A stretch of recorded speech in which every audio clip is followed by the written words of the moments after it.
Are underway to revitalize the North Omaha Airport, turning it into a club-like destination spot for leisure pilots. Yeah, the airport was built back in the 1940s and had its heyday in the 70s and 80s.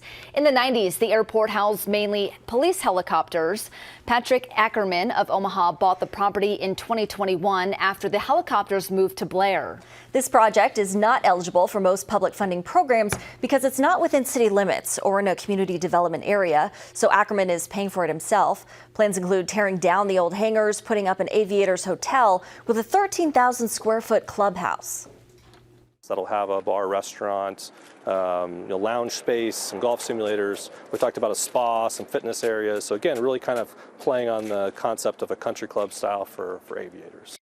A neighborhood meeting is scheduled for a week from Wednesday. In February, plans will go back to the city planning board. Now, if the project stays on course, it will land around the end of 2025.